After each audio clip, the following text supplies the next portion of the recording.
Il-laqgħat tal-Partit Nazzjonalista mal-bdiewa ħala u sajjieda ilhom isiru għal dawn l-aħħar xhur u snin b'mod regolari u mhux għax twaqqa' protesta jinżel għar-ritratti.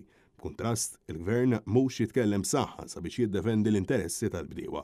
Sostna dan fil-Parlament il-kap tal-Partit Nazzjonalista Bernard Grech kif insista li l-isfidi li qed iħabbtu wiċċhom magħhom huma sforz in-nuqqas ta' ħidma ta' Gvern Laburista fl-istituzzjonijiet Ewropej. Fejn kien il-Gvern meta quddiem l-istituzzjonijiet Ewropej, meta dawn il-liġijiet bdew jiġu diskussi?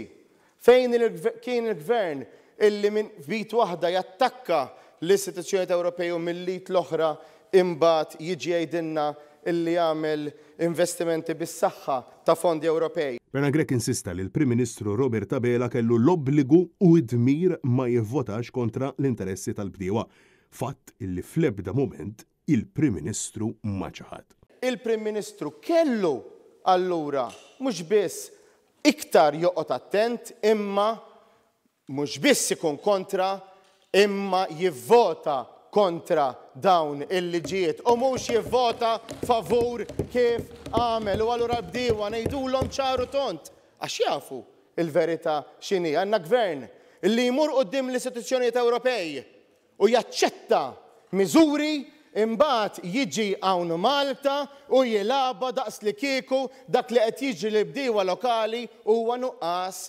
tal-istituzzjonijiet Ewropej.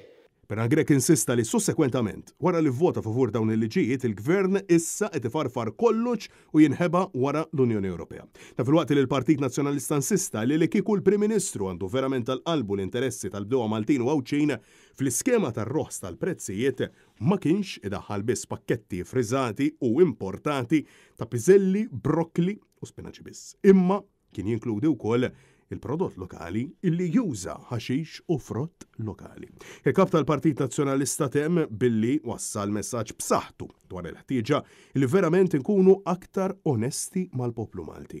Filwaqt illi l-Prim Ministru min-naħa tiegħu uża stqarrija ministerjali biex wassal attakki partiġani u diskors populista fil-Kamra tar-Rappreżentanti fost diversi botti u insinwazzjonijiet.